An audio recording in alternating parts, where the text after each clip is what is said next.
Um, I wanted to introduce myself. I am Dr. Rebecca Chow, and I am the Clinical Director of Counseling Services here at Church of the Resurrection. We want to welcome all of you. We're so excited about tonight and the information that Jason will be sharing for you guys. If you're more interested on our counseling services, go to our website, resurrection/counseling, and we have lots of information there and resources, with one of our partners being Jason and the work he does. So I know tonight is going to be a night full of information, and very good information. So just to get us started, I want to introduce our presenter. His name is Jason Bohn, and I have known Jason for a very long time.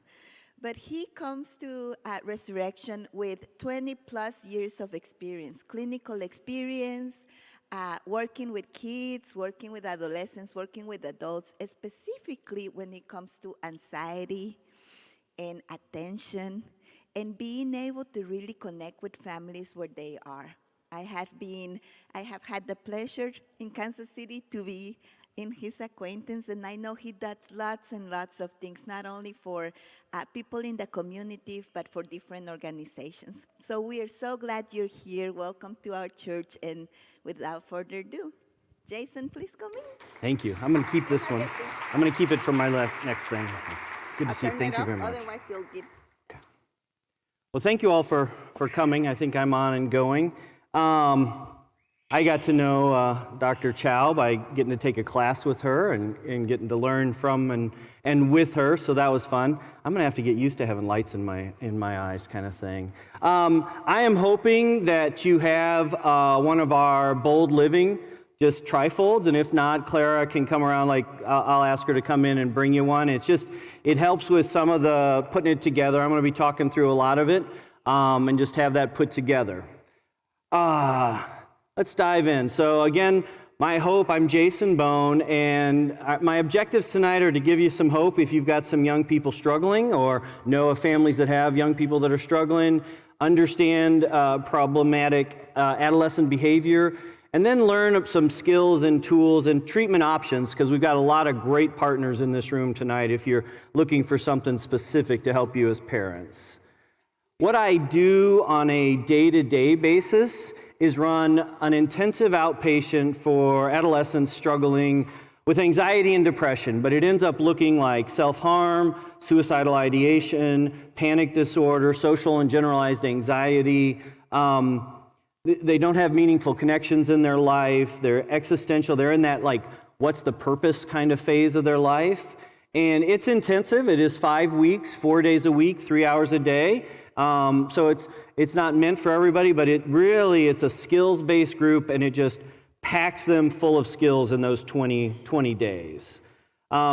The material I'm going to be sharing combines a couple of different models: DNAV, which is acceptance commitment therapy for adolescents, developmentally appropriate, and the other one is dialectical behavioral therapy. And so I share that because we also keep some track of results, and we actually see self-compassion increase, we see hope increase. Inflexibility is scored in the negative, so we see young people become more flexible in the 5 weeks they're in the program, and we see significant decreases in depression and anxiety, which is what we say.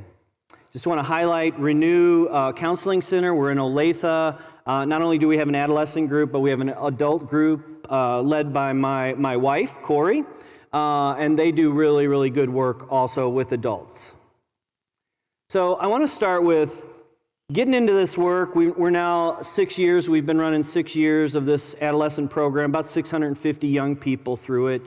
And at the beginning, it was really hard because anxiety and depression criteria, they're designed for adults, and it looks different, especially when they mix with young people. And I had a hard time understanding where all the despair and all the hopelessness and how did these things blend to that. And then this quote really helped me in it, and it's going to give direction to the talk also. But the concept of hope without direction can all too easily turn into despair. And I see lots of young people who you look back at their younger years. I have so many stories saying, man, they were great, they were good students, they had lots of friends in elementary school, and then they hit middle school. and there's just something about that turn or whatever. But the young person doesn't have something that they're going after.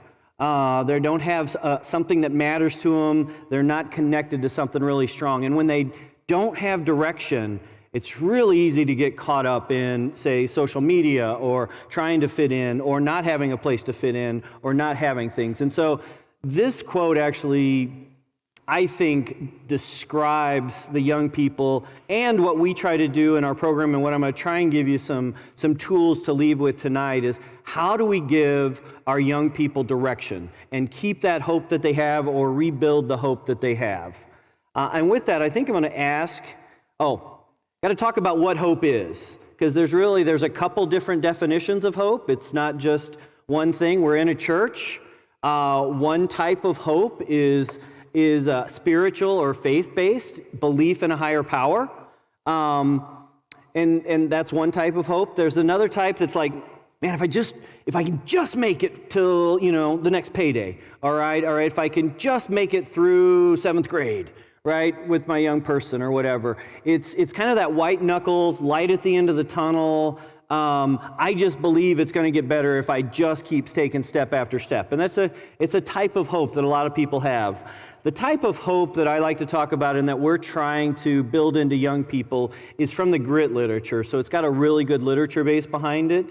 But I believe I can make tomorrow better than today. And when I apply that to myself, I might have a lousy day and have a flat tire and and it's just been a horrible, rotten, no good kind of day. But you know what? I actually know, and I'm lucky enough to have the resources that I can get that tire fixed, right? I can drive somewhere safely tomorrow. And so just in a real simple sense, I know I can make tomorrow better than today was. And you will see, or we see a lot of young people who don't actually believe that. They don't have the skills, the tools. They don't believe that they have any control over tomorrow. And so that's what all of this tries to add up to, is helping a young person believe they can make a difference in their life tomorrow. With that, I want to do a support network activity experience for you guys. I'm going to have some of my presenters, all of my presenters, please come up to the stage. All the tables. I talk to all of you like they're not moving, like they don't know what I'm talking about. All right, I want to show you, give them all a chance to, I'm going to switch over to the handheld mic for this activity. And hopefully I don't blow out everybody's ears when I do this. Am I on this one? Okay, good. Come on up on the stage. We're going to do this up on the stage. Also give you a chance to just hear the name of each table, but I want to show you, you'll see it as we go. Come on down. Get into a big circle around this thing. We're going to be facing each other. All right, and I'm just going to jump in here and get us started. Tell us name and where you're from. Mike Sumler from the Joshua Center. And now take that string and hold on to it.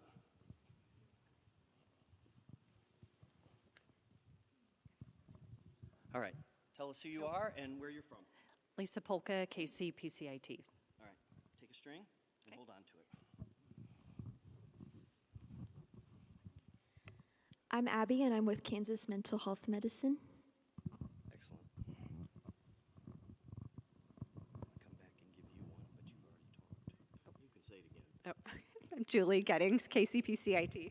I normally throw this, so I might have to work at this. I'm getting myself trapped into my own network. There we go.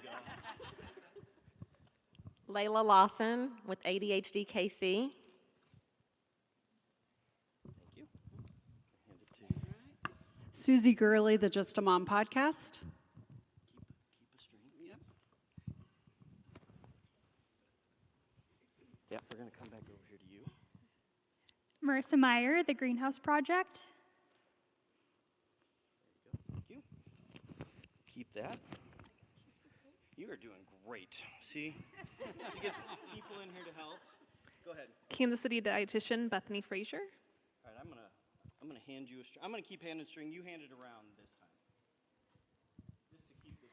Jamie Clay, Johnson County Mental Health. And I'm gonna give some string out. Stephen Richmond with the Father's Club. Deanne Chaplesky from Olathe Holistic. Courtney Carlson with BV Well. Hold on to a string and toss it back.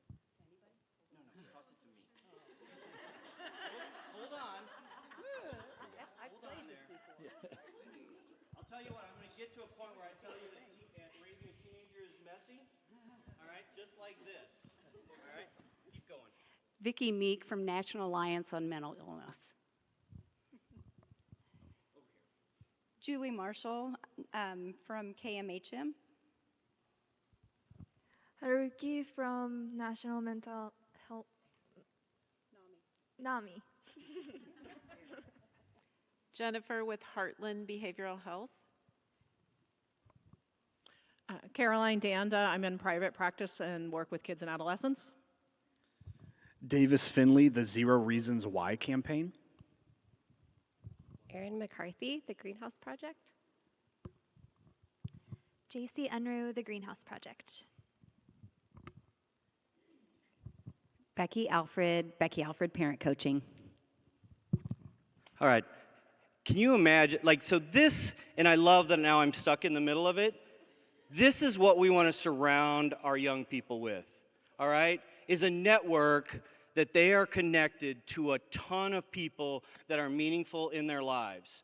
But I want you to think about, I use this first for ADHD, and you could kind of see the ADHD right there, couldn't you, while I was trying to do this? All right, it's there. But, at some point, an ADHD person is kind of like, hey, coach, put me in. Coach, put me in. Put me in, coach, put me in. What's going to happen eventually? Davis is pulling back on me, all right? And then, eventually maybe he just gives up, and he's not in my life anymore because, they didn't invite me back to the team this year, all right? And then I come over here, and this is my teacher, and I've gotten into trouble so many times, and she just gives up on the relationship and doesn't keep track. You got to drop it all the way. Yeah, all right? I'm just telling you, ADHD kids wear people out. And if they've got anxiety or depression, guess what? They lose a friend.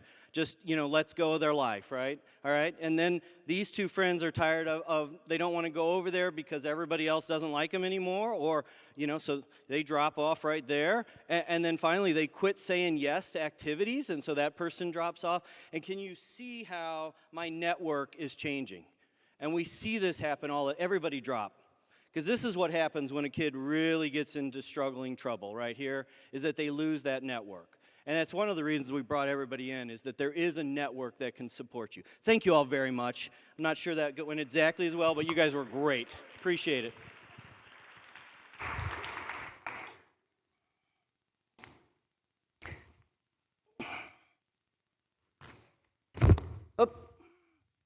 So the first time I ever did that, I did that exercise with adoptive and foster parents, and had a big old farmer guy, and I just kept tugging on it and telling him to go faster, and kept tugging on it when other people went, and that guy just grabbed it and snapped, just broke.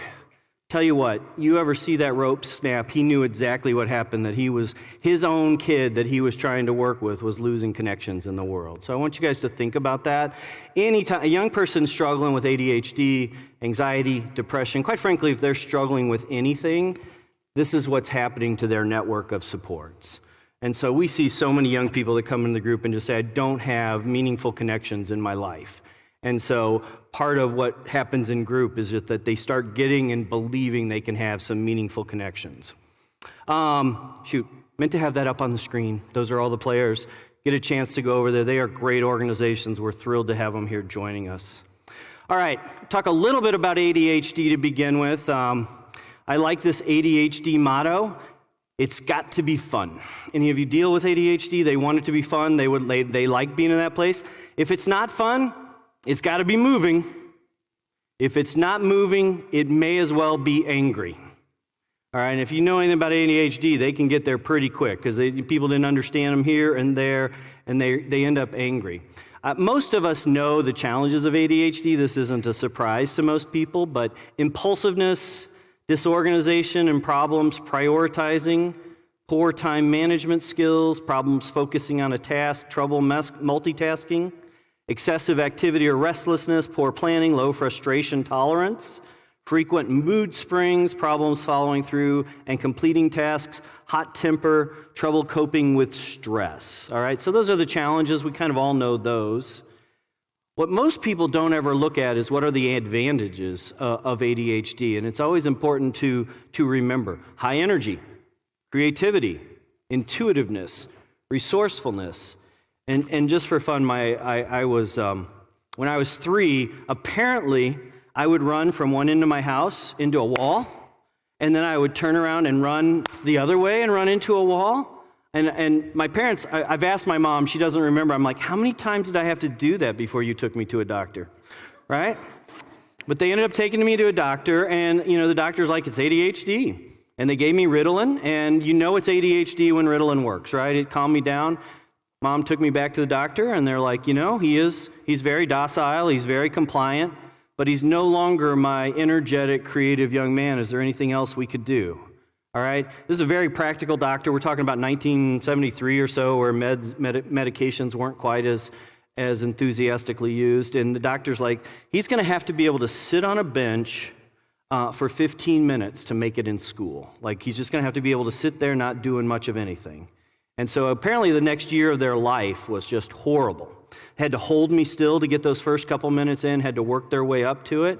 But all of it ended up allowing me to tap into my gifts and talents when I got to school. I was still the kid that shook the whole desk or table complex, but you know what? I could pay attention, all right? And then I look back at my life and I see this list. I'm a little more resourceful, tenacious, hardworking, never say die, flexible, trusting attitude, easy to forgive, sensitivity, loyal, good sense of humor, ability to take risks, warm-heartedness. All of these are also there in ADHD. And then one of my team found this image and shared it with me because she knew I had ADHD. But it's like what people think ADHDers are good at: talking fast, and I will do that tonight, and creativity. What ADHDs are actually good at: literally anything they find interesting. They will focus in on it and they will do it. Like, they will get a Rubik's Cube figured out. Then they're bored again and they have to move on to the next thing. But there's lots of benefits to ADHD. And we want to remember that, because even if your young person is struggling, there's still so many gifts and talents there. And how do we help them access these? And I will say at the end, there's going to be a QR code. You can download the slides. Any of this is interesting, you can get it, and some tools. All right, so I want to talk about, at this point, 3 directions for adolescents, and this is not just ADHD, but I wanted to get that stuff out there. So literature says that some adolescents, it's being forgotten, being left behind. And so far too many youth growing up in poverty, abusive families, culture of crime places them in survival mode all the time.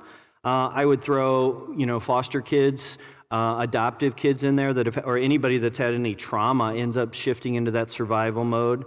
They are vulnerable to risks and too often lack the support and opportunity needed to move forward productively. Like, thank goodness we're here in Johnson County and I can get 20 organizations that do, parenting kind of supports to even be here present and do an activity with me. That's not so true in KCK as much, right? So some of these things just happen with environment. A second pathway teens take, and this is from social scientist Reed Larson, is one of boredom. And I would say a lot of the young people that I actually deal with right now are in kind of this place. A surprising number of youth appear to be bored, unmotivated, and unexcited about their lives. They communicate the own way of being trapped in the present, waiting for someone to prove that life is worth living. Many youth do their schoolwork, comply with their parents, hang out with friends, and get through the day, but aren't invested in paths into the futures that excite them or feel like they originate from within. So this is a young person where everything looks like they're just fine, maybe even, they're even into high school, and they're bored, they're not getting it, and then the opportunity to try something like, say, vaping or something else comes up, and they try it because why? They're bored, all right? So this is a second direction. And then a third direction, and the one we hope for, is a hopeful. Third common path is one in which our youth are purposeful about their future, take advantage of the challenges and opportunities that life presents, motivated, and are on the road to a hopeful future. They have found a spark. I'm going to share a little bit more about sparks as we move along. But to get towards that hopeful pathway, there are lots of challenges. There are tasks. And again, I shared that we use DBT, which means dialectical behavioral therapy. You just know you're ADHD when you're like really sensitive to skin things and stuff touching you. I'm not used to having a mic all the time. But dialectics is a bizarre word, okay? It can mean that two completely opposite things are true at the same time and in the same person. Classic phrase from Borderline is, I hate you, don't leave me. And they mean both of them, right? Teens are the epitome of dialectics, of things like high emotions, low emotions, all kinds of stuff. And so it can also mean that taking a good thing too far is not a good idea, and we have to find a way to walk a middle path. Again, not something that is strong in the adolescent years of balancing and walking a middle path. All right? A couple things that we think about in our program when we're working with teens is they are incredibly narcissistic creatures, all right? They are thinking about themselves all the time, all right? But what's amazing is, like in a room like this, not only are they thinking about themselves that much, but they think all of you are also thinking about them as much as they are thinking about themselves. Do the math. It doesn't add up, all right? But at the same time, while they're thinking about themselves, they are incredibly passionate about finding a people, a tribe, their village. We're seeing young people nowadays, like, they feel strange and they go online and they start diagnosing themselves and they grab a label and then they lean into it. And they find a group of people online that are usually tolerant and accepting, and they lean into something that may or may not be fully true or may not even be awesome for them. So when you're working with or working with a young person, you have to remember they're thinking about themselves, and you might not know what tribe or people or group that they consider themselves part of, and that you need to figure that out. Teens are going to act tough on the outside, and they are still very, very fragile on the inside. Again, I run an intensive outpatient, so I do these intakes with young people.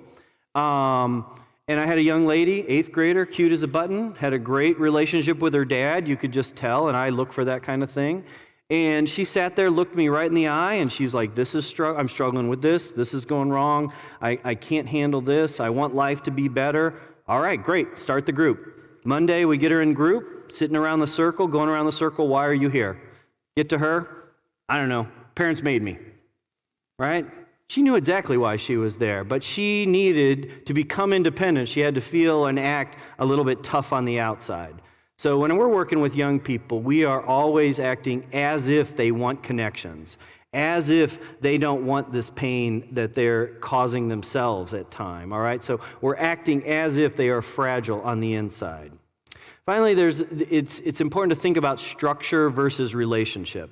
I personally don't believe that any of us change outside of relationship, like we change in relationship with people and parents, and why I spend so much energy working with parents is that you're the most important relationship for your young people. But you know what? Sometimes the relationships get in the way. So teens, like what we'll see in group or you might see in a school, is they start getting their kudos from each other. And they're turning to their peers, trying to fill whatever hole is inside of them to get things taken care of. All right? In group, when we're working with them, you can see it interfere with everybody else moving forward. And so at that point, we have to put more structure in place. And in group therapy, what that means is a seating chart. And so they get into a seating chart, and then they figure out that we all need to move forward. In life, that means, you know what? Sometimes I have to have boundaries. I got to help my young person have more structure as I work on that relationship with them. Final one that I want to talk about is uncertainty versus control. I just think this time in history is super uncertain, all right? Our young people right now, went through COVID. COVID literally showed us all that nothing was sacrosanct, right? Basketball season could go. Dance could go away. School could go away. It just all was uncertain. They didn't know. And you can watch young people like, I don't know if that thing's going to happen, all right? And then you throw in the wars that are going on in the world. They have more information than we ever had. And you can't even look at, say, some of the major structures. Churches, we hear about failing pastors all the time. We know our schools are struggling. Quite frankly, none of us are completely certain about our own government right now, right? And so the more uncertain a young person gets, the more they try and take control. All right, so you can see, say, an eating disorder or a young person saying, you know what, I can control the food that goes into me, all right? Or I can control the people that get to interact with me. I can put my hoodie up, I can isolate. You know, if I take myself into my room and not let anyone interact with me, I'm taking control. I really got into that one because I had so many young people just having this, like, what's the purpose of life? What's going on? Why bother doing this? And so I dug into the philosophy literature. And what they ended up saying is that to overcome that, we need to look at wonder. We need to look at faith. We need to have direction and purpose in our lives. And so that's one of those dialectics that's still true. It's kind of true for all of us. Think about yourself. Like, when you're in an uncertain place, when I don't know what's going to happen here, that's when we're most on edge and want to just take control of it. So they also, to move forward, these are from the literature. Adolescents need to establish an identity. They need to have an identity. They need to establish independence and autonomy. They need to practice intimacy and closeness in relationships. And, you know, sometimes we see them trying that online. It's really not the way it's supposed to happen. They're adjusting to a developing and changing body. There's just some interesting literature right now. We know over the last 50 years that young women their cycle is going down in years, but we actually have research now that COVID and the amount of screen time that young people were on during that also sped up that cycle in young people. So they're getting younger when their bodies are changing and they don't fully understand it, and then they're trying to explain that. They also have to deal with adjusting brain development. Like, they can tell that their brain is working differently than it did last year, and they don't know quite what to do with it. I will say these are they're not easy to accomplish. They're frequently messy because they don't go in a linear path. And I want to bring it back. I want to stay in that hope literature where I started, hope, and just thinking about how do we drive hope. So what does it mean to a teen establishing identity? That's academic literature. I would say to them it means I hope to be somebody, all right? Establishing independence. The internal is I hope I can take care of myself. Practicing intimacy. I hope to connect with somebody, all right? Adjusting to a developing and changing body. Our team talked about this, and said we would love them to say I accept my body, but at the end of the day, most teens are in a place of, I hope to like my body, right? And then finally, brain development. I hope my thoughts make sense. Sometimes they don't make sense to me, so I hope they make sense to other people, kind of thing. So I'm going to keep going back to that. And to do these things, to do those tasks, require some actual specific ingredients for young people. They have to have identity and labels that are independent of their parents. So when I say they're going online and trying to find an identity in a disorder, that's them trying to find a label that fits them. Novelty seeking, they need new things in their life. That is a actual evidence we know about teens. And then they need risk taking, all right? And so what does that look like in hope language? I hope to be unique. Novelty seeking. I hope this isn't all there is, especially when I'm sitting in math or geography, right? Hope this isn't all there is. And finally, risk-taking. What does that mean in their head?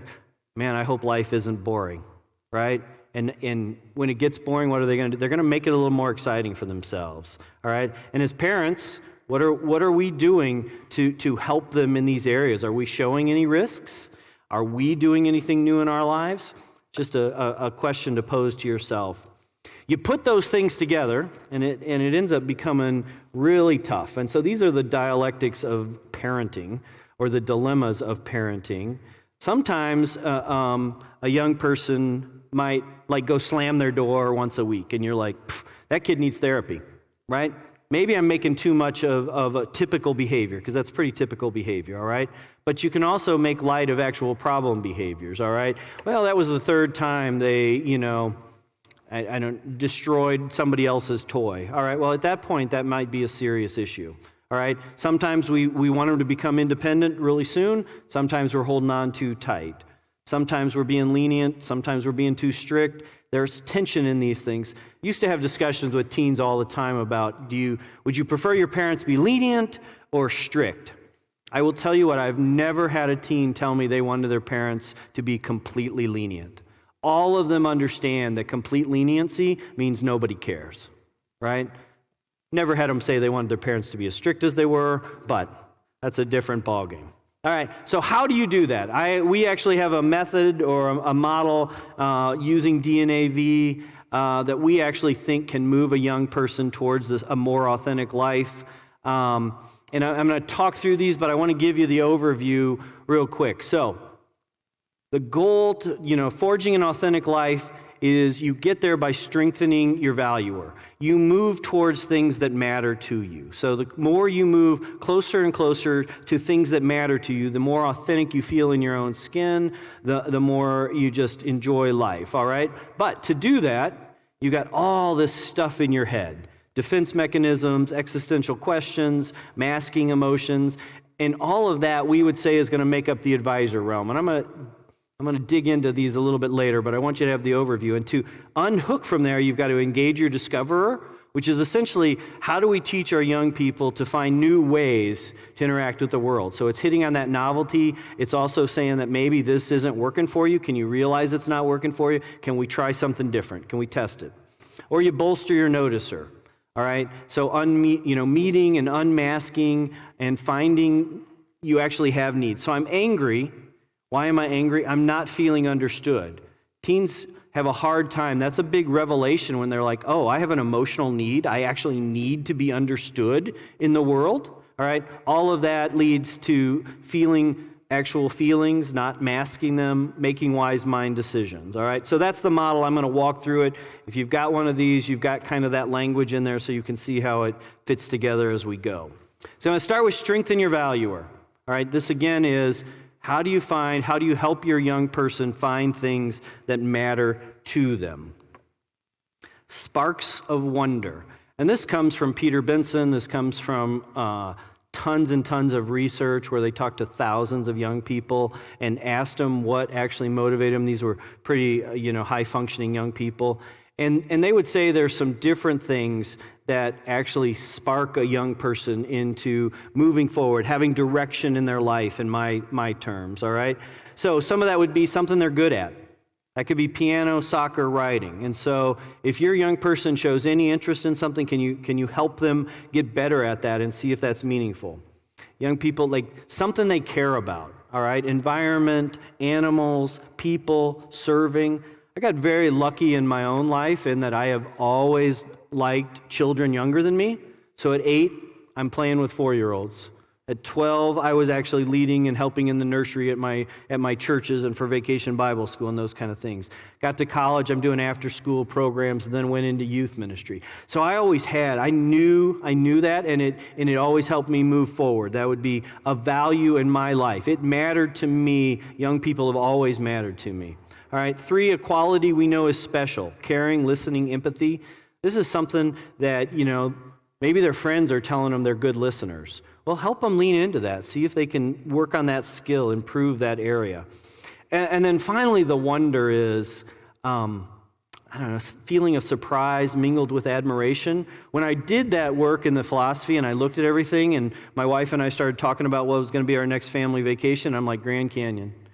Completely for that 1 minute of awe that a kid gets when they get to the edge and they look over that and just recognize that the world is a little bit bigger than themselves. And so this is Sparks of Wonder. I will tell you that at the end I'm going to put up a QR code. I have a tool for helping you find out some sparks or having your young person just go through and that sort of interests me, and there's like 250 options. They can and if they show some of those things, then it's like, okay, how do we take a next step in this? What would be a little bit in that direction to see if this actually matters to you or not? And the reason we do this is because if a young person doesn't have things that matter to them, they're in that boredom phase or they just don't care, it's really hard to manage their own behavior. All right, because our values, what matters to us influences our behaviors. And if they're not good at it, that's when you start seeing impulsivity, cutting classes, blurting out, risky behaviors. All right, if I'm bored with the life I have, I'm going to go find a dopamine hit over here doing something risky. As drug and alcohol use can fit in there. And then finally, when a young person gets to a point where they don't even care about themselves anymore, you can start seeing suicidal and non-suicidal, self-harm, self-injurious behaviors kind of thing. And as we're moving, and think about yourself, when you're doing something that really matters to you, it's easier to manage your thoughts and behaviors. It's easier to manage stress, control impulses. It's easier to have motivation. It's easier to have perseverance when you're doing things that matter to you. And so that's why it's so important to help a young person find and strengthen their values. I'm going to give you some more tools as we move. Well, I have a list of them. You have a tool on all of these, and so there's like, it's not maybe not be a perfect list, but it's like 38 different possible values they could follow, and like have them circle those and figure out what matters to them right now, because it changes. Values change in our life. Before my 30s, I had gotten to all 50 states and 20-something countries. You want to know how much traveling I've done since I've had kids? Leawood. I live in Olathe.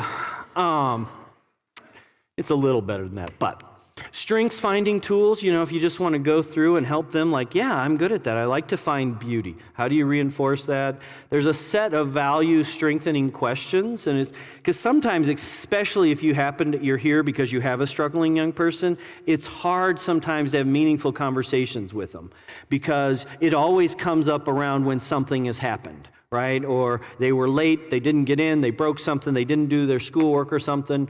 And so these questions are just like, how do we talk about what matters to us in a conversation?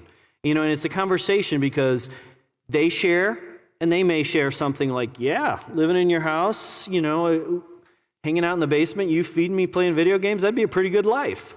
Well, it's a conversation, so you get to share what makes a good life to them, all right? So it's a set of questions. Some families use it around the dinner table. And again, I've shared a little bit about the Sparks tool. So, if any of this registers with you or resonates, you can go get those tools and go deeper into any of these areas. So, strengthen your advisor, or strengthen your valuer. And again, I'm on this side if you like to follow along. You've got all of this language there that I'm explaining. Second step is unhooking from your advisor. What is the advisor? The advisor is kind of that inner voice we all have. We all have this voice in our head that we've had since we're 2 to 5 years old, as soon as we learned how to talk. And the interesting thing is that the advisor is connected to our amygdala. And the amygdala is the part of our brain that stimulates fight or flight. All right, so when we feel a threat, our amygdala kicks in to try and find a way to get us safe. And that's important. I want to do an exercise here. I'm going to stand here, we're going to sit here in silence. I want you to see if you can notice your own thoughts. I am not going to ask any of you to share them.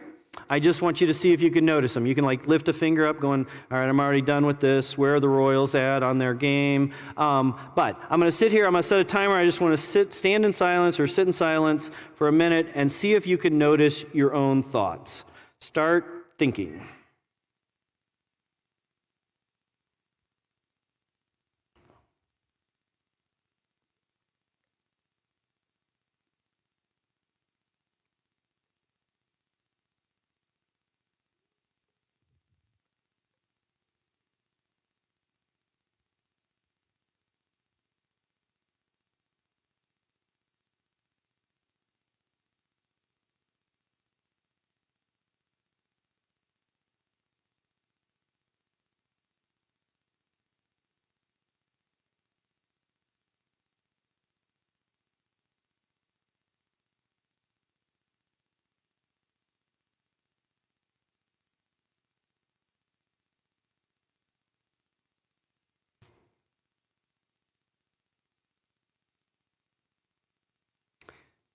All right, finish up that last thought.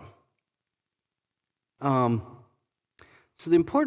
why it's important to know that voice in your head is attached to your amygdala, it's actually part of your biological system, and you literally cannot control every thought that pops into your brain. Right? Your body is generating some of those thoughts, which means you can't just say, I'm not going to think that anymore. I'm not going to do or have those thoughts anymore, all right? And so that's the advisor. I want to share, we do this activity in my group and had a young lady come in, and again, I work with young people, and she was struggling with pretty severe depression all the time. She came in this day in a good mood, and her first 3 thoughts, you can kind of tell, were I like to go shopping. If I'm shopping, I like the Disney store. And that reminds me of the great family vacation my family took to Disney World. So those were her first 3 thoughts that she wrote down. In group, we do this activity for 2 minutes. So sitting there in silence for 2 minutes. I don't know when she finished, but she had written out all her thoughts. And her last 3 thoughts were, I don't fit in anywhere, no one loves me, everyone would be better off if I were dead. I'll tell you what, I no longer wonder about teens who tell me they have a hard time going to sleep. Who in their right mind wants to go lay down in silence in their own thoughts if in the span of 2 minutes you can go from Disneyland to death? All right, there's reasons they're trying to distract themselves at time. And quite frankly, this young lady thought she herself was telling her she would be better off dead. So her advisor was saying this and she believed that she was doing that. In her case, we would say, kind of the language we use is she has developed a self-abusing advisor filter, all right? It magnifies every negative detail in her life, and it dismisses or ignores all the positives, all right? We all have filters. Filter's not a good or a bad thing. Conservative, progressive, bulletproof. A teen with anxiety or a teen with depression, they have a filter. Teen identifying as gay, lesbian, gender fluid, there's a filter that they see the world. The last 5 on here, before they changed their policies, I got a chance to meet with the social work team at Children's Mercy Hospital. And at that time, they were doing 1,800 adolescent suicide screenings a year. So 1,800 young people getting sent to them with suicidal thoughts. And I asked them, well, why? Essentially why? And they said 90 to 95% of those young people would fit into one of these 5 categories. They don't feel like they have meaningful connections in their life. They're struggling with an actual anxiety, depression, or eating disorder. They're still in the gender questioning phase.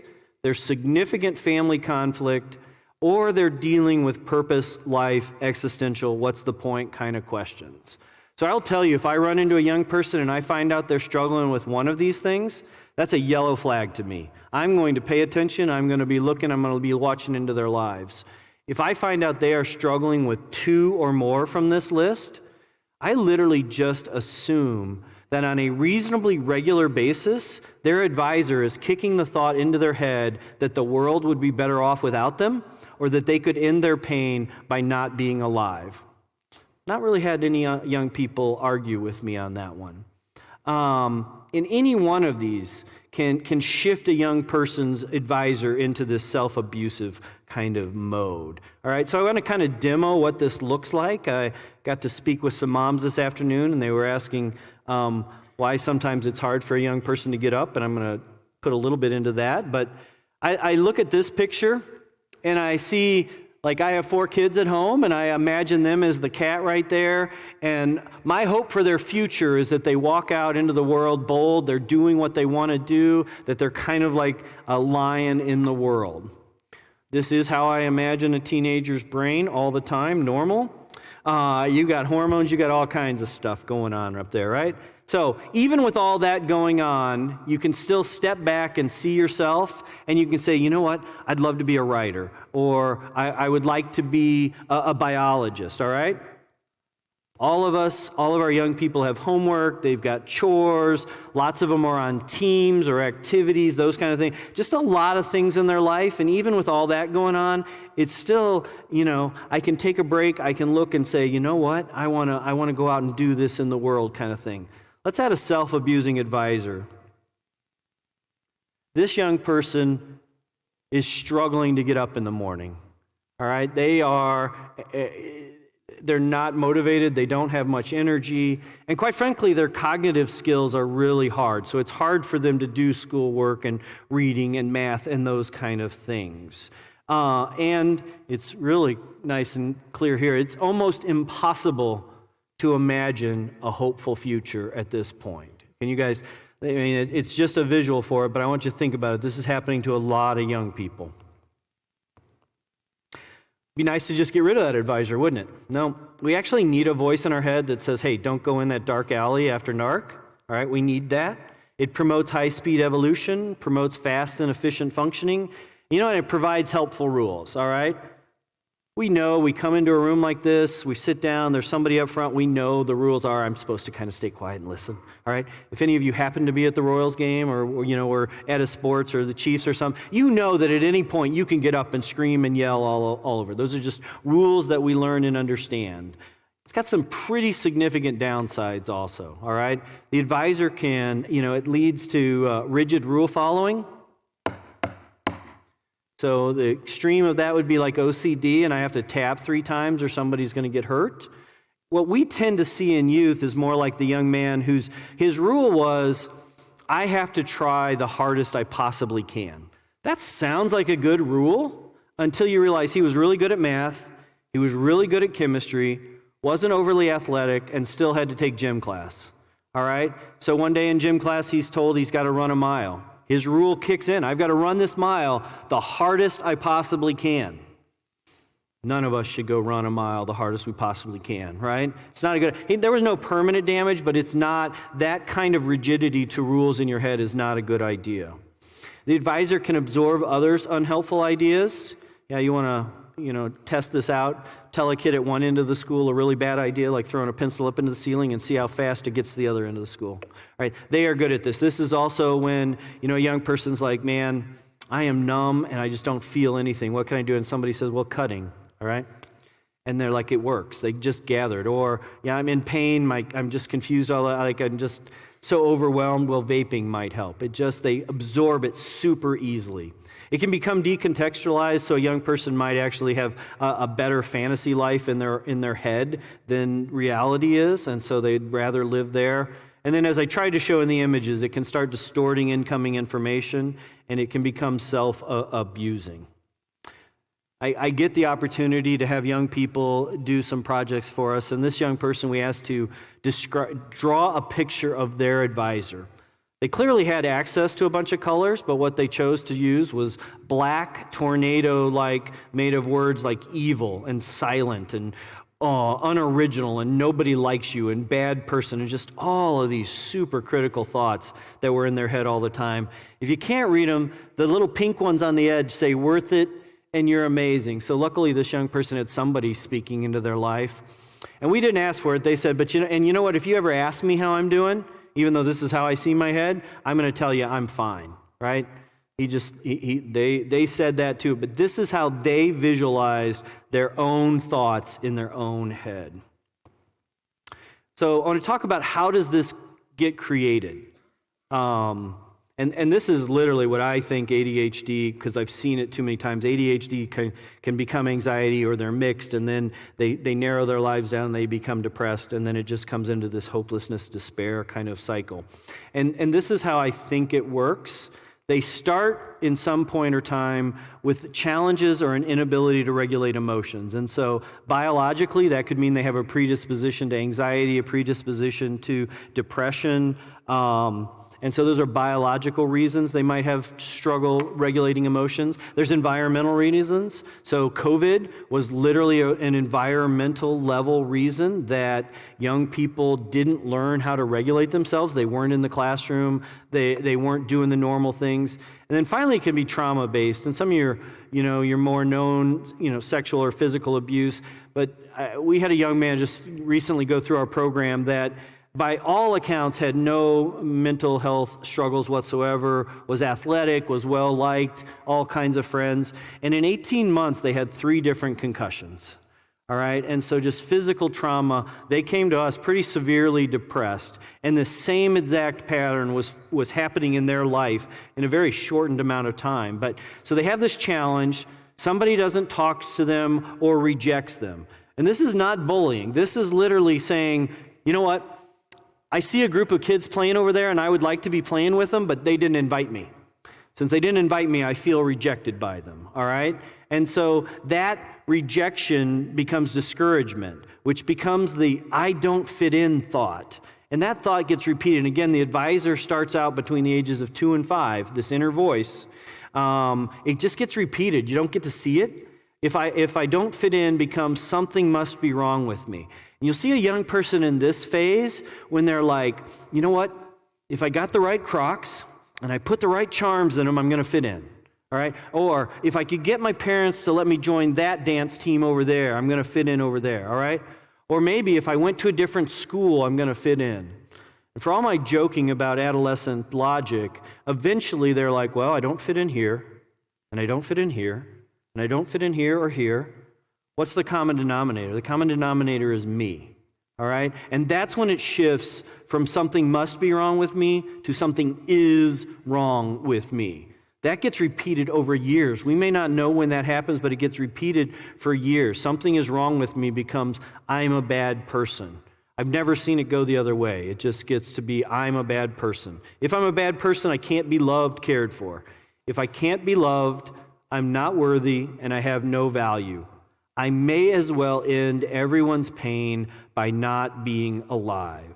And I will say a lot of young people think this. They think they're a burden, all right? They think they're doing the people in their lives a favor when they're contemplating, suicide kind of things. So at this point, anywhere on this page, you're now dealing with a self-abusing advisor, and it is distorting all interactions, loving, validating all of them. We run into young people that cannot accept any compliments. That's a self-abusing advisor that even if everyone in their class says they did a good job on a project, they will tear it apart because they don't believe that. All right, and so what does this do?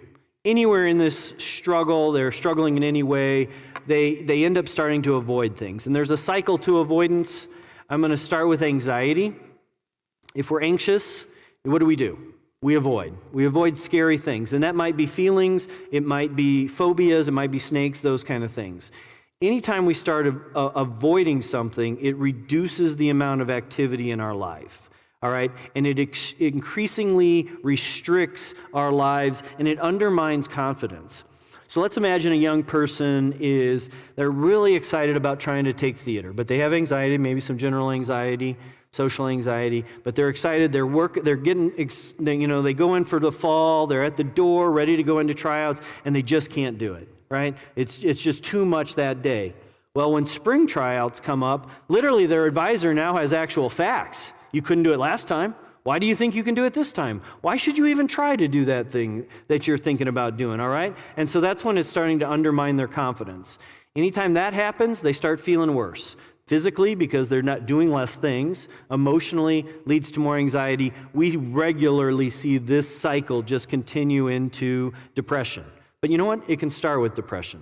Depression means you don't have motivation, you don't have energy, it reduces total activities, and you end up losing things that used to give you fun, pleasure, and a sense of achievement. So let's imagine a young person who used to like to go biking. Saturday morning, a friend calls them up and says, hey, let's go biking today. And they're like, no, I'm depressed. I don't have the energy to do that. They've instantaneously lost the endorphins that come from doing physical activities. And second, all of us get a dopamine hit, and dopamine is like the pleasure sensation. We get a dopamine hit when we set a goal and we start moving towards it. It's not finishing the goal. It's just that when we set a goal and say we're going to go and start doing something, we get that dopamine hit. So they lose that. And again, now they physically feel worse, leads to more depression. This one we see just turn into despair and hopelessness. So put them together, anxiety and depression, you end up looking at unhelpful behaviors. Of course, that might be avoidance. It might also be vaping or something else. New or worsened problems worsens how they feel. And again, it is a very, very vicious cycle that takes, depending on how bad it is, takes different levels of help to get through it. What are the things that get avoided?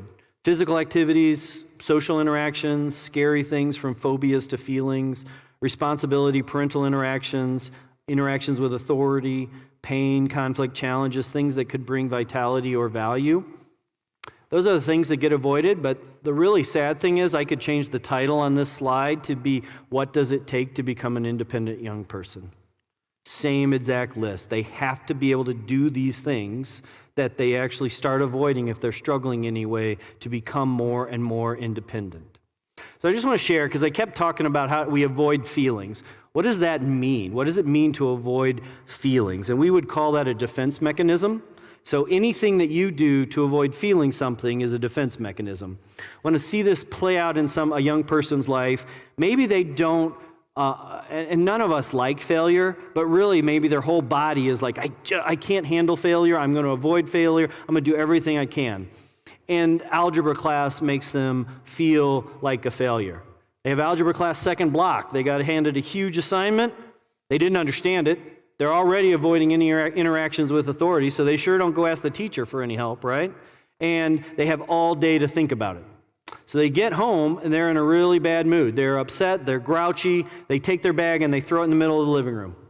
What do we do as parents? We're like, hey, get that out of the living room. Get it up to your room. Stop nagging me. I've already had a no good, terrible, bad day. And then it just starts turning into like a fight. And both sides, just start arguing and complaining and yelling and whatever. And then the young person just runs out of the room and goes to their room and slams their door, right? I will tell you what, they are no longer in a cognitive place to be able to do that math assignment, even if they remember that they have it. And you as a parent are sitting down in the living room going, don't want to deal with that creature tonight. And you don't even know they have an algebra assignment until you check grades a couple days later, right? That is a young person. It could legitimately just be an argument or a conflict, but it also could be a very active way that they are trying not to have feelings, especially feelings that they don't enjoy. Because they've now avoided, if they don't do this assignment, they are not a failure. They didn't do it, and they don't see that as failure. That can take over a young person's life. All right, I want to do an unhooking experiment. You are all a part of this. I'm going to throw a poem up on the screen. I want you to read it to yourself without moving your lips and see if you can do what it asks you to do.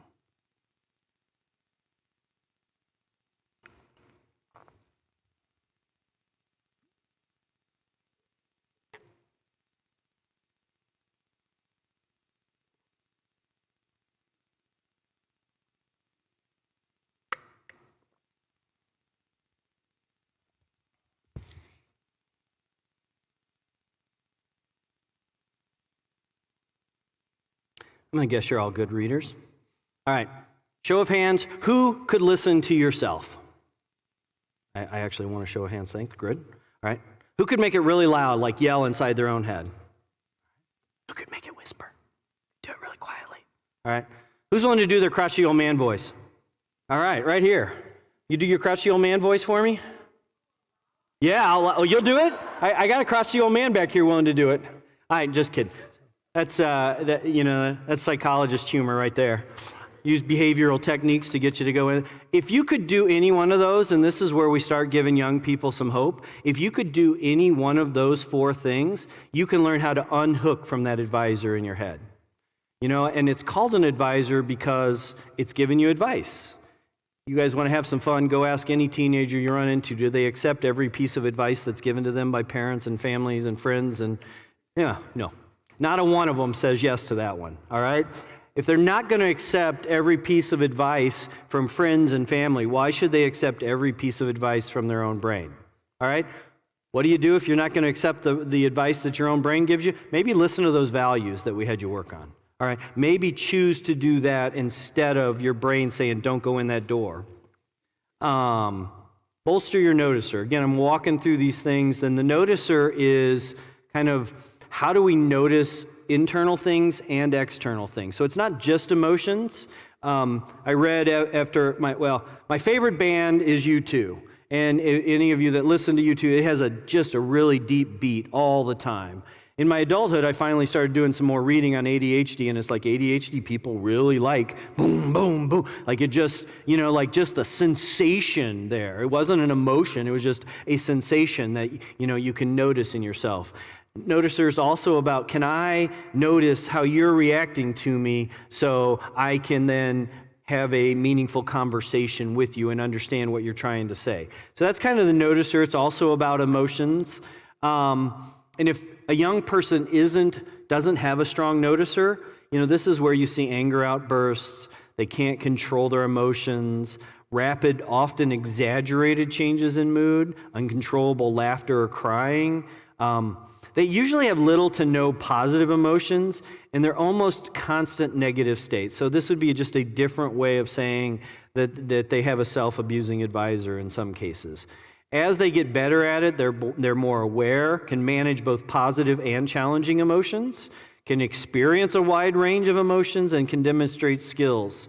And you can start noticing that advisor voice, but not reacting to it, which is really the goal at the end of the day. And our noticers, we start learning things about emotions that make us want to stop feeling them, all right? This isn't anything anyone actually teaches, but if you ask a young person, your 4-year-old's just hit somebody, why'd you hit them? Eventually you might get to the answer, I was angry, all right? So I hit because I was angry. Well, we try and teach them logic all the time, so if I'm not angry, I won't hit. If I can stop myself from feeling angry, I won't hit. Anger is bad because it makes me do bad things. If I feel anger, I have a problem. There's something wrong with me. All right? Our young person is now trying to turn off anger in their lives. All right? One way to think about your emotions, the goal is to feel your feelings. You can either stuff them by bottling up, ignoring, or rejecting your emotions, or you can stick them or sticking onto them or holding on and replaying events. So, the young person who's still talking about like drama from a week ago, they are sticking with those emotions. They are replaying and experiencing those emotions over and over. And the benefit here is this is kind of a DBT skill you can go learn how to work on feeling your feelings. Then you want to engage your discoverer. And again, we're trying to unhook from our advisor. The discoverer is trial and error learning, all right? It's kind of like a baby. Has anybody had a baby that stopped learning how to walk? Like gave up? Yeah, it doesn't happen, all right? Why? The value of independence and walking is incredibly important, and they don't think that every time they fall down, it's a failure. They don't even have that language, right? But every time a teenager tries something and it doesn't go well, they label it as failure. So why would I try new things if it's going to make me be embarrassed or feel like a failure? All right, so that's the discoverer is how do we put more variation in their responses to the world? If they're not good at it, they really don't have awareness of their emotions. Again, all of these things kind of go together. Poor attentional control, identity confusion, sense of emptiness and dissociation. And it really makes it hard to have relationships with different kinds of people or deeper relationships because you're either trying too hard or you're not having self-respect in those relationships because you'll do anything to maintain it. So how do you create a flexible discoverer? Grit, I really like this. Grit is a neat topic anyway, but grow, rebound when you fail, improve the next time, try again. When you try again, do you grow from that? Do you rebound? Do you improve? Do you try again? Really nice way to think about it. So overall, I've gone over the valuer, and it influences behavior. The advisor influences cognitions. The noticer influences our emotion and our ability to regulate. The discoverer influences self-regulation and relationships. And so again, to look at the image, if our goal is an authentic life, strengthen that valuer, unhook from all that advisor realm by engaging your discoverer, bolster your noticer. So I'm hoping some of you are thinking, how do I do that? Well, the whole thing is called bold living. And it's because bold is a process that is super simple, but there can be we teach at least 10 skills in each of these areas. So there's lots of ways to learn how to do these, but you need to remember, breathe deeply and slow down. Why do I want to breathe deeply and slow down? So that I can observe my thoughts and feelings, not just react to them, all right? I can observe my thoughts and feelings, and what do I do instead of reacting? Well, I listen to my values. Listening to my values, and then I decide on actions and then do them. And the bonus is there are actual skills you can do for each of these. And the process, we would say, helps a young person make wise mind decisions, all right? Wise mind decisions are, we all have 3 states of mind. We have a rational mind. This is going to be your Sheldon, your Spock.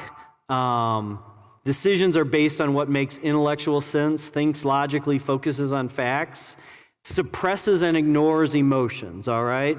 And none of these, they're not good or bad per se. It's just, where do you go when you're struggling? Where do you go when you're stressed? So it turns out, again, I shared I was ADHD, so I'm actually very much an emotional-minded person, but I've learned so many strategies in my life to keep myself organized on tasks that my default is actually a rational mind right now, which is awesome in a crisis. And I've worn a crisis pager, I've done crisis. There can be all kinds of stuff going on around me. I can shut my emotions down, and I can get people to safety and then process things later on. So it's a really helpful skill as a counselor. It's nearly impossible to make me look shocked, right? You can say almost anything, and I'm just going to be like, okay, how do you feel about that, right? But on the other hand, I have 4 kids at home, most of them young, and it gets chaotic in my house, and they are bickering, and they are going at each other, and they are defiant and not listening to rules and breaking things, all right? That's chaos in my world, in my head. It's not logical, it's not organized, so what do? You're in timeout, you're in timeout, you're in timeout. I want the chaos to go away. I want it to be controlled. And what am I doing there? I am literally ignoring the fact that I actually love these children. All right? If a young person defaults to rational mind, they can have a friend do one, even small thing, and they're like, cutting you out of my life. All right? That's what happens with logical mind. Go to the other side, emotional mind. Decisions are based on what feels good. I will tell you, with the amount of information our young people have, they have not figured out how to discern this fact and that fact and really make good decisions. So it comes down to, well, this is what feels good. Thinks and focuses on emotions, very reactive or defenses. And emotional mind is actually opposed to rational mind. If you ever want to test this, go up to somebody that's crying, all right, that's an emotional mind kind of thing, and use a rational mind statement like, calm down. Yeah, some of you have tried this, right? That is just adding fuel to the fire. That is not how you get out of emotional mind. And emotional mind can look really rough. It's really hard. A lot of our young people struggling deal with this. But I would also argue that the incredible art and music throughout history have been created by people in emotional mind trying to express themselves. Finally, wise mind is like, yeah, I have emotions. Let's imagine I have a huge stack of homework. There is no one that likes doing a huge stack of homework. So emotionally, I don't want to do this. I also can think, and any young person with anxiety will go, well, I'll fail this class, which means I won't pass high school, which means I won't get a job. I'll never be married. I mean, and they do it much faster than I just said it. All right? And so what do? What would be a wise mind decision in that case if you have a huge stack of homework? Well, it's breaking it down. What's the smallest amount you can handle? Pull out one concrete assignment, do that assignment, go do something you enjoy, use your emotional mind, and then try to bring yourself to the next one. And again, depending on how big the struggle is how small the step needs to be. So that's wise mind. All right, so I'm going to walk through. I want to give you some real concrete skills around each of these areas. So breathe deeply and slow down. It's thinking of your breath as an anchor that just kind of holds you in place. One of my favorites is 5 colors, all right? So this one, it doesn't really matter the level of panic a young person is, but you can say, hey, find 5 blue things in this room. All right, 1 royal shirt, 2 royal shirts, 3 royal shirts, right? Just write down the line. But it's bringing you out of your head and into your senses, all right? It's using, find me 5 red things. Try it right now. Just say, I'm going to find 5 red things and list them off to yourself in your head. It grounds you. It makes you feel more present in this moment. It slows you down a little bit from whatever you were racing in. A lot of our young people like square breathing. Mainly, and again, we've had 650 young people go through the program, and what they say is this skill is the most useful in the most different areas of their lives, all right? Because it's essentially inhaling for 4, holding your breath for 4 count, exhaling very slowly for a 4 count, and holding your breath for a 4 count. That's a good one to practice with your young people. And they need to practice it, because nobody pulls out, I like to talk, Patrick Mahomes doesn't pull out the behind the back pass in the Super Bowl for the first time. He's practiced that. He even practiced it this year in preseason, right? Practice those things before you need them and get good at them. All right. Reason I slow down is so I can observe my thoughts and feelings. Observing them stops me from reacting and helps me to listen to my values. All right? Ask your young person if you'd like to, is that voice in their head validating? Does it help them understand why they are the way they are? Is it invalidating? Is it telling them everything is wrong? Or have they even moved it to self-compassionate, where they're like, yeah, I made a mistake, but I'm okay and I can move forward. So that's, one way we've spent a lot of time on the advisor, but another way, a really simple way to observe your thoughts and feelings is HALT. Hungry, angry, lonely, tired, all right? If you're hungry, and this could be a physical hunger. We know the hangry kind of thinking. It can also be emotional need, like I've got this, like I don't feel attached, and I have this huge emotional need. Angry, and if you can think through this and say, okay, I'm angry right now, maybe I shouldn't make a decision right now, that'd be a good idea. And so it's just trying to put some kind of pause in their thinking and their feelings. Why? So you can listen to your values. And listening to your values helps you move forward towards those, even if your advisor, your thoughts, your feelings are not in sync with that. There are actual skills, along with figuring out what your values are, how you can do that in the world. Pros and cons is an awesome one. When you're in a situation where you don't even know what you think about this, you've never had to face it, well, go through. Like, all right, what are all the pros of this? What are all the cons? You do that, you'll figure out what your body actually wants or thinks about that skill. So pros and cons is a really strong skill for trying to figure out your values in different situations. Again, I'm going to throw the QR code in just a minute, but there is a tool for going through and sorting values, both for your young people and your family. Strengths finding tool, helping them find their strengths. There's questions that are designed to help strengthen their valuer as you have those conversations. And then there's a Sparks tool. So finally, you get to deciding on actions and doing them. And you'd think, well, okay, just doing them, that's not, how can there be skills for that? There's actually, and again, we teach at least 10, but 2 of them are, all right, opposite action. Like literally, what I want to do right now is punch you. That is my urge. I am angry and I want to punch you. All right? I want to listen to my value of not punching people, and I'm going to do the exact opposite. That might be a hug, but that's probably too much in that situation, right? So I'm going to walk away instead of, but I'm going to act opposite of whatever that urge is. And for this to be really helpful, your young people actually has to understand what their emotion and what the urges are. So like fear, when you're fearful, you want to escape or avoid. When you're angry, you want to attack something.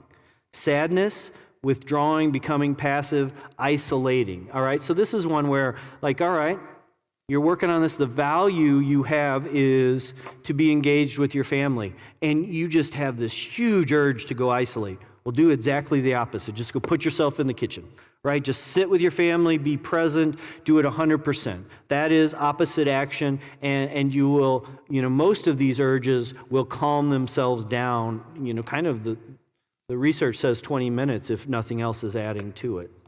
And then there's this one. Young people actually like this skill. It's like, all right, I'm at the door. Do I want to go in and try out for this play or not?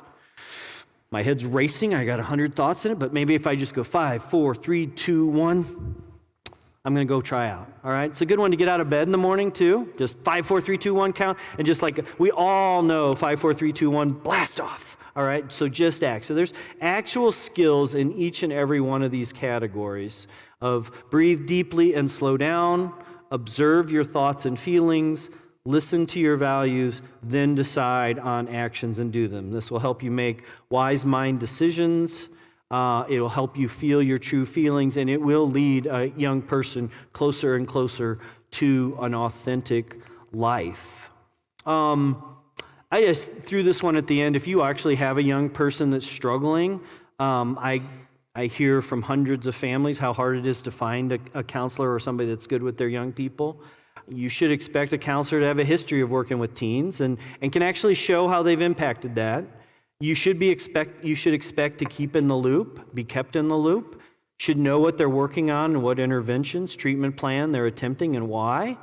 You should be able to see some changes. This shouldn't be like, well, it's going to take us a year. You should be able to see some changes reasonably soon or there'll be times when like my program isn't working, and I can tell you, even right now, I've got a young person, like there is undealt with trauma, and it is interfering. They are learning some skills, but we're not changing behavior yet, and there are there is unresolved trauma there that we have to help them get done there. All right. I also think that young people get better in relationships or the context of their family. So going into some kind of child family therapy, we've got KCPCIT if you've got younger kids, even teen, I guess they do teens also. But having something that involves your whole family therapy is, as little as that sounds fun, it's also very useful for the young people. All right. Here's some research, or these are what everything I've said are kind of based on. And then finally, Renew has adult and adolescent programs, and this is kind of what we deal with. I also want to note Resurrection is actually a partner with Mercy and Truth, and along with my adolescent program, I've just stepped in to help Mercy and Truth develop counseling services. And sometime soon, we are going to start a center in Shawnee that's providing trauma-informed care designed for the whole foster and adoptive family. So if those are part of your lives, those are also something I am involved with. We have an adult program at Renew. And finally, these are our partners, and I've kind of nailed my time, but if there are any questions just burning on your brains, I'd love to give you a chance to ask them. All right. There's a QR code if you want any of those tools. It'll take you to a website that has these slides and all the tools and even some documents on why I think awe and wonder are important. And I'm going to say thank you very much. You guys were a great audience. Go check out our tables and our other organizations that support you as parents. Thank you very much.